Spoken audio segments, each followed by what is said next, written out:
예. 우리 찾으신 줄 알고 한 목소리를 봉독하겠습니다. 시작.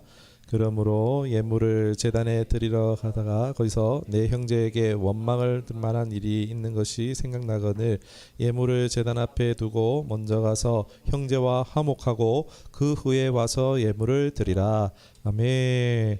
오늘 말씀의 제목은 사과와 사과와 회개라는 제목으로 말씀을 전하도록 하겠습니다.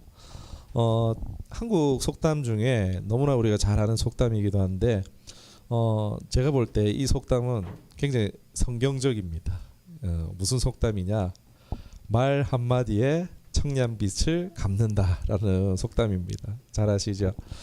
이 속담은 우리 말만 잘해도 그 빛이 있더라도 말로써 이게 탕감받는 이제 빛이 사라지는 이득을 볼 수 있다 이런 말이죠.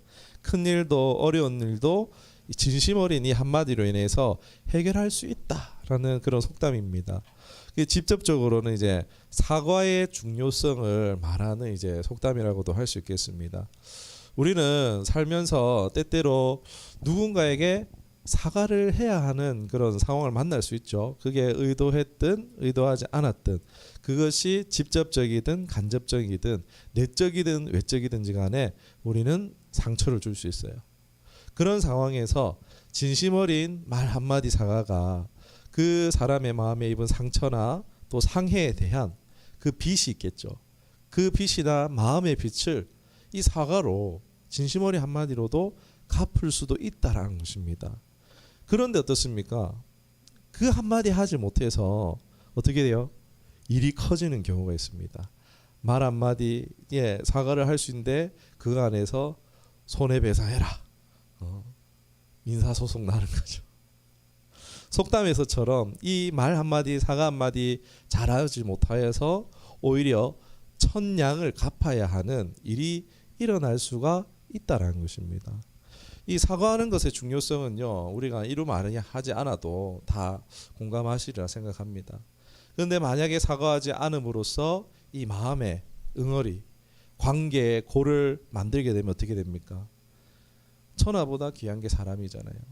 황금보다 귀한 것이 여러분 관계 아니겠습니까? 우리가 정말 평생에 정말 친구 3명만 있어도 그 사람 진짜 진실한 친구 3명만 있어도 그 인생 복 받았다. 뭐 이런 말들 우리가 하잖아요. 그런 것처럼 좋은 관계 이것이 복입니다. 그런데 이 사과를 하지 않음으로써 관계에 골을 하나 만들고 그것이 점점 깊어지면 어떻게 됩니까? 황금 같은 이 관계도 인간관계를 잃기도 하는 일이 생긴다는 것입니다. 사과하지 않는 이유에 대해서 좀 생각을 해봤으면 좋겠습니다. 첫째로 자신의 잘못을 스스로 인지하지 못할 때 사과하지 않습니다. 뭘 잘못했는지 모르는 거예요. 그런 사람도 있죠. 잘못해놓고 막 말로 막 그런 거 있잖아요.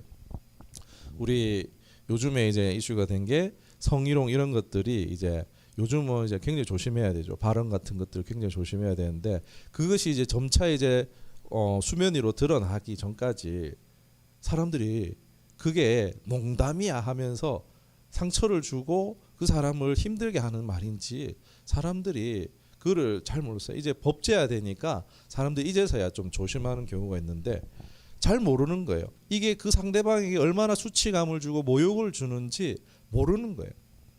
사실 자기가 뭘 잘못했는지 모르는 건요. 어린아이들이 그래요. 내가 뭘 잘못했는데 막 그러잖아요. 어릴 때 아이들 키워보면은 내가 안 그랬는데 내가 그런 거 아닌데 막 그러면서 어른들에게 막 이렇게 하든지 친구하고 싸우는데 네가 잘못했거든 막 이러면서 그렇게 싸우잖아요. 그러니까 자기 중심적인 거예요. 왜 사과를 하지 않느냐? 자기 중심적인데 어린아이들은 이게 아직 어려서 그렇지만 이제 어른이 되면 이 자기 중심은요 교만이 돼요. 교만함이 됩니다. 두 번째로 왜 사과를 하지 않느냐? 잘못에 대해서 책임지기가 싫어서요. 한마디로 무책임한 거예요. 회피적인 반응입니다. 굉장히 어리석은 거죠. 자기가 옳다는 방향으로 나타나요. 내만 잘못했는 니도 잘못했지 이러면서 사과를 안 하는 거예요. 이거요 동일하게 굉장히 이것은 어리석은 반응이라는 것입니다. 세 번째로 낮은 자존감으로 인해서 사과하지 않습니다. 그러니까 열등감에 자신의 민낯을 다시 보고 오는 것이 너무 고통스러운 거예요. 그런 거 있잖아요. 이제 내면에 건강한 사람은요, 사실 사과하는 거 어렵지 않아요.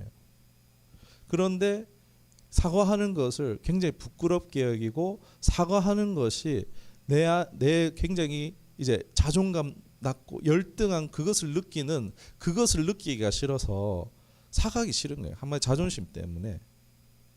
그리고 네 번째로 사과를 했는데 거절당할까 봐. 내가 사과를 했는데 이 사과를 거절하면 난 어떻게 되지? 손해 보는 거 아닌가? 책 잡히는 거 아닌가? 막 이런 거절당하면 어떻게 하나 두려움 때문에 사과를 또 하지 않는 것도 있습니다. 소심해서 그런 것도 있고, 이제 다섯 번째로 뭐 기타 등등 손해 볼 것 때문에 이제 좀 그렇죠. 요즘 시대에 이제 사과하면은 약점 잡히고 책 잡히는 것 같잖아요. 사과하면은 내 체면이 깎이는 것 같고 힘을 잃든지 내가 뭔가 사회적 지위나 우위에서 이제 떨어지는 것처럼 지금도 TV에 막 그러잖아요. 지금 잘못을 해놓고 나는 아무런 상관이 없어요 하면서 거짓말하다가 증거 자료가 계속 나오잖아요. 그러니까는 막 바닥을 치고 그 이미지가 바닥을 치고 실추되고 막 소송을 거니 많이 지금 언론에서 시끄러운 사람도 있잖아요. 그러니까 책 잡히고 이용당할까봐 그냥 죄송합니다, 잘못했습니다. 한번 이것을 그냥 바로 하면은 그래도 다시 일어날 수 있는 기회라도 주어질 텐데 사과를 안 하니까 그냥 끝나버리는 거예요. 이제 이 사람은 그냥 이제 사회에서 매장되는 거예요. 더 이상 이제 안 되는 거예요. 사과했더라면 자숙의 시간을 가지고 다시 또 이 사람은 TV에 나올 수도 있을 텐데 참 안타까운 것 같습니다. 굴욕감 때문에, 굴복감 때문에 그런 거 있잖아요. TV에서 막 보면은 그런 거 있잖아요. 막 갑질하잖아요. 돈 가진 사람이 막 이러면서 사과해 뭐 이러면서 막 이러면서 그런 이미지들이 있으니까 굴복감, 굴욕감 때문에 이게 다 사실은 자신 안에 있는 미성숙, 자기중심, 자기연민 때문에 끝까지 자기는 손해보기 싫어서 사과하지 않는다는 것입니다. 그런데요, 오늘 말씀은 뭐라고 말하고 있습니까? 내 형제에게 원망 들을 만한 일이 있거든, 생각나거든, 예배 드리라는 겁니까? 그대로? 아니요. 예물을 제단 앞에 두고 먼저 가서 형제와 자매와 부모와 자식과 친구와 화목한 후에 와서 예물을 드리라는 거예요. 율법을 듣지 않는 자의 기도는 가증하니라고 잠언에서 말씀하고 있잖아요. 하나님 말씀하신 거예요. 나와 화목하기 원하니? 나랑 화평하기를 원하니? 그러면 네 가족과 화평하고 와. 네 형제와 화목하고 와. 네 부모와 화목하고 와. 네 직장 동료와 화목하고 와.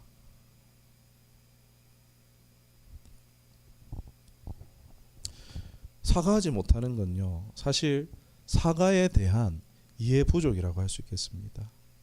누군가를 내가 상처 주거나 내가 실수를 했을 때 사실 사과하는 것을 두려워할 필요가 없습니다. 사과의 가장 큰 오해가요, 사과는 약자가 굴욕적인 행동을 하는 거라는 오해가 있다는 거예요. 아닙니다, 여러분.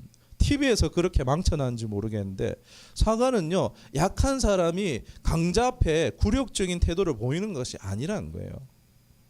사과는요, 자긍심 있는 사람이요, 성숙한 사람이 하는 주도적인 행동이 바로 사과인 줄 믿습니다.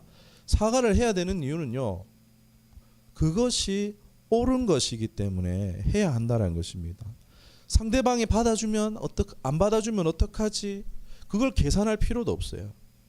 용서를 받기 위해서 하는 게 아니라 사과를 하는 것이 옳기 때문에 우리에게 원망 들을 만한 일이 있거든 화목하고 와, 용서 빌고 와, 사과하고 와, 용서 받았든지 말든지 일단 하고 오라는 거예요. 왜요? 그것이 옳은 일이기 때문에.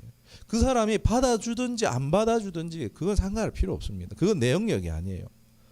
내 영역은요, 내가 잘못한 것이 있으면요, 하는 거예요. 사과하고 오는 거예요. 이 사과를 하는 것은요, 용기를 내는 일입니다.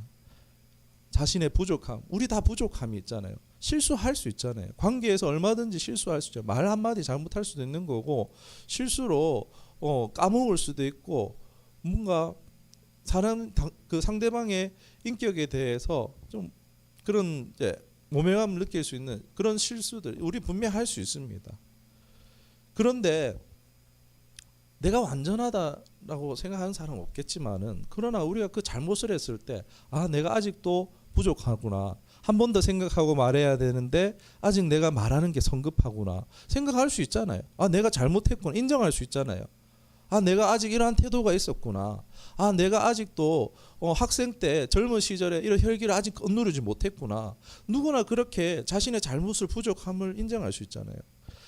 사과는요, 그 나의 과거의 미성숙함을 깨닫고 바로 성숙으로 가는 성장의 기회인 줄로 믿습니다. 여러분, 사과는요, 결과를 따져서 하는 것이 아니라 그것이 옳기 때문에, 성도로서 옳기 때문에, 세상 사람들은 그게 손해라고 여길 할지라도요, 성도는요, 그것이 옳기 때문에 사과하는 것입니다. 사과에 대한 우리가 바른 인식이 없을 때요, 사과에 대한 잘못된 오해로 사과하지 않으면요, 바로 이런 인생의 관계에 골을 만들 수 있다는 거예요. 그것이 더욱이 어떤 관계보다도 중요한 가까운 관계들, 부모와 자녀와 부부의 관계라면요, 말할 수 없는 타격을 인생에 입히고 만다라는 것입니다. 사과는요, 네가 먼저 잘못했니, 내가 먼저 내가 어떤 이게 할 필요 없어요. 내가 잘못한 게 있으면, 상대방이 잘못했더라도 나도 잘못한 것이 있으면요, 그걸 먼저 깨달은 성숙한 사람이 먼저 구하면 되는 것입니다. 이런 소중한 관계에서 사과나 용서를 구하지 못함으로써 우리의 인생이 반대로 고달파질 수 있다는 것입니다. 황금보다도 귀한 관계를 이룰 수 있습니다. 그런 성도들이 없기를, 우리의 삶 가운데에 이 원망들을 만한 일이 있으면 우리 사과함으로써 회복의 은혜가 있어지기를 주님의 이름으로 축원합니다. 그리고 더러 사과를 하거나 용서를 구하는 것을 잘못할 때 우리가 용서를 구하고도 도리어 역정을 당하는 경우가 있습니다. 왜 그럴까요? 그저 이 상황을 타개하기 위해서, 이 상황을 벗어나기 위해서 사과를 할 때요, 진정성 없는 사과잖아요. 이건 사실 사과가 아니에요.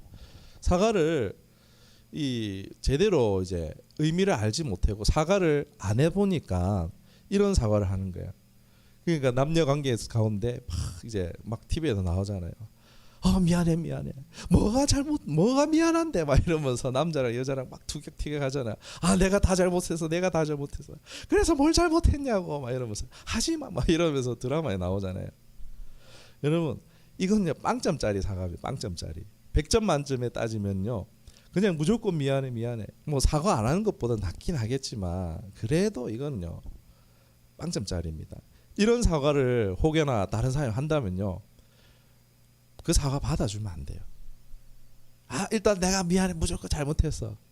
친구가 막 잘못했는데 뭔지도 모르고 내가 잘못했다 이런 친구 조심하십시오. 사과 받아주면 안 됩니다. 이런 사과는 받아주면 안 돼요. 그 사람의 성장의 기회를 빼앗는 겁니다. 사과를 통해서 우리 성장할 수 있어요. 자신의 잘못을 인정하고 그러고 이제 자신이 수습할 때 그 사람이 성장하는 거예요. 그런데 덮어놓고 내가 잘못했다, 이 사람의 성장 기회를 뺏는 겁니다. 뭘 잘못했는데 딱 잘라 얘기하셔야 돼요. 그래야지 그 사람이 성장할 수 있어요. 그래 네 사과했는데 사과도 안 보내주고, 그럼 그 사람하고 끊으면 됩니다. 그냥 사과 안 받아주면 어쩔 수 없어요. 그 사람 목이기 때문에 내가 사과하는 게 중요하고, 그 사람이 만약에 이렇게 사과한다면 진정으로 사과할 때까지 받아주면 안 됩니다. 아무튼 이건 빵점짜리 사과입니다. 그나마 제가 50점짜리 사과를 알려드리도록 할게요.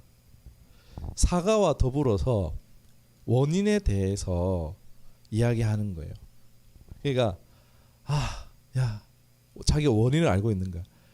네가 이래서 화났지, 내가 이렇게 해서 네가 화났지, 미안하다, 내가 잘못했다 라고 하면요, 이건 그나마 50점짜리 사과입니다. 그래도 이제 아직 좀 부족하죠. 그 다음에 제가 80점짜리 사과를 알려드릴게요.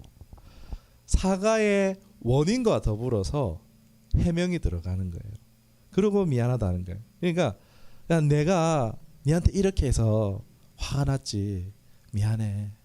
내가 진짜 이런 일이 있어가지고 내가 의도치 않았는데 너무 피곤해가지고 내가 그때 그랬어, 미안해. 좀 낫죠. 아까보다 훨씬 낫죠. 그래도 이거는 80점짜리입니다. 그럼 100점짜리 사과가 어디 있을까요? 사과할 일이 없는 게 제일 좋습니다. 그런데 만약에 사과를 해야 한다면 100점짜리 사과는요, 원인과 해명과 사과와 더불어서 사후 조치까지 들어가는 거예요. 그러니까 예를 들어서 내가 이렇게 해서 화났지, 미안해. 내가 이때 이런 일이 있어가지고 피곤했어. 진짜 내가 의도치 않았는데 미안해. 다음부터 이런 일이 발생하지 않도록 내가 이렇게 할게 하면서 더불어서 그 이제 잘못에 대한 적절한 보상이 같이 들어가는 거예요. 좋죠. 이렇게 사과한다면 선물 사와서 내가 잘못했습니다 이러면서 내가 이때 이랬는데 저랬는데 하면서 사후 조치까지, 내가 다시는 그러지 않겠습니다, 내가 이런 일이 생기지 않도록 이렇게까지 할게요. 그러면서 그 사과에 오늘 내가 약속을 어겼네요 이러면서 이제 선물 탁 과일 한 바구니 같이, 이렇게 된다면 어떻게 했습니까? 이런 사과는요, 얼마든지 마음이 좀 너그러운 사람이라면요 받아줄 수 있는 사과겠죠. 상대방이 용서를 받아주건 받아주지 않건요, 상대방 몫입니다. 그건요 상관없어요. 사과를 하는 이유는요, 하나님이 명하셨고 이것이 옳은 것이기 때문입니다. 우리 관계에서 잘못을 깨달을 때는요 사과를 해야 합니다. 그런데요, 한 가지 더 얘기를 드리면, 사과는요 늦어도, 타이밍이 늦더라도요, 그 사과 하나로요 사람들이 많이 회복됩니다. 참 사과라는 게 굉장히 놀라운 힘을 가지고 있어요. 시간이 꽤 지났더라도요 사람들은 그거 다 묻어주고 있잖아요. 묻어두고 자신도 잊어버리고 있지만 불편한 거예요. 관계에서 그게 불편한 게 있는 거예요. 니 30년 전에 내한테 이렇게 했지, 뭐 그게 아직 있는 거예요. 그런데 시간이 지나서 사과하면 풀어지는 거예요. 이게 정말 놀라운 것 같아요. 제 아버지 학교 예전에 또 얘기를 드렸지만 50세 먹은 남자 어른이 부모님으로부터 어릴 때 받았던 9살, 10살 때 받았던 그 상처를 이제 8, 90대 된 아버지한테 죽기 전에 미안하다 그 얘기 듣고 나서 완전 오열을 하고, 그러면서 그 사람의 이제 얼굴이나 표정이 가족들이 볼 때 완전 바뀌어진 거예요. 그러니까 이 사과는요 타이밍이 없는 것 같아요. 그러니까 바로 하면 제일 좋죠. 그러니까 골이 깊어질 필요도 없이, 아파할 시간 없이 바로 사과할 수 있으면 좋겠지만은, 그런데 사과는요 시간이 지나더라도 이게 힘이 있더라고요. 그러니까 우리가 혹여나 돌아보고, 이 가정의 달이잖아요. 가정의 달.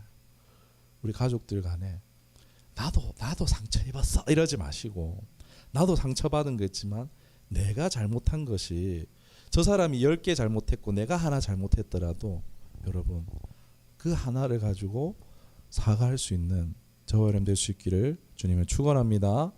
하나님 그거 기뻐하세요. 그래야 하나님 복을 받는 줄 믿습니다. 오늘 말씀드렸어요. 순종할 때 역사가 일어나는 줄 믿습니다. 여러분 기적은요 말씀에 순종할 때 나타나는 거예요. 오늘 복의 말씀을 전해드리는, 힘든 걸 지금 시키는 게 아니라 하나님 말씀은 옳은 걸 말씀드린 것입니다. 이제 조금 정리하고 뒤에 좀 말씀을 좀 더 드리고 마치려고 하는데, 여러분 성도들이 놓치는 부분이 뭐냐면요, 하나님 앞에 우리가 하나님 용서해 주세요 하면은 용서 받았어 하고 이제 해결되는 줄 아는데, 여러분 그렇지 않다라는 거예요. 밀양이라는 영화를 보셨는지 모르겠습니다. 거기에 범죄자가 이제 전도연의 아들을 죽였잖아요. 그러고 나서 이제 자기는 감옥에서 오늘 목사님한테 말씀을 듣고 회개했대요. 아, 나는 회개했으니까 구원받았어, 막 이러고 있는 거예요. 그걸 본 이제 아들이 죽은 전도연을 미쳐버리죠. 이게 무슨 얘기입니까? 성경에 오류가 있어서 이런 영화가 나옵니까? 아니요. 감독이 이건 몰랐던 것 같아요. 아니, 교회 일반적인 교회들의 성경의 상식에 부족이 아니었나 싶습니다. 구약의 제사를 보면요, 5가지 제사가 있어요. 그 중에서 우리가 주목해야 될 제사가 2가지가 있는데 속죄제와 화목제입니다. 제사가 하나만 있는 게 아니에요. 속죄제만 있는 게 아니에요. 그런데 회개만 하면 끝났어는요, 속죄제만 생각하는 거예요. 속죄제는요, 번제의 대부분을 태워서 하나님 앞에 올려드려요. 그런데 화목제는요, 제물에 기름과 콩팥만 태워가지고 올려드리고 고기는 어떻게 할까요? 다시 돌려줘요.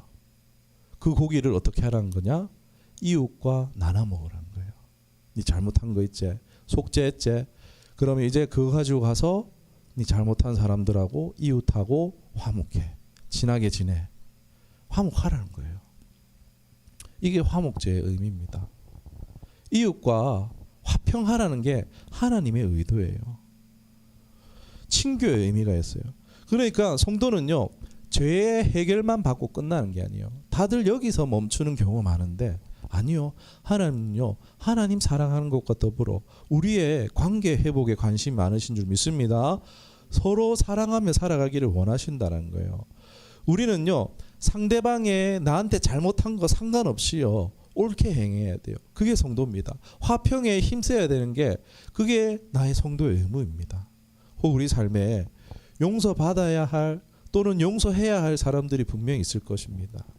그리고 이게 깊은 관계일수록 이것이 애매해요. 얽히고 설켜서 니만 잘못했나? 내만 잘못했나? 니도 잘못했지면서 복잡하게 애매하게 미묘하게 막 사과하기가 막 그런 관계도 있습니다. 그러나 기억해야 될 건요, 하나님이 우리의 죄 때문에 피해자시잖아요.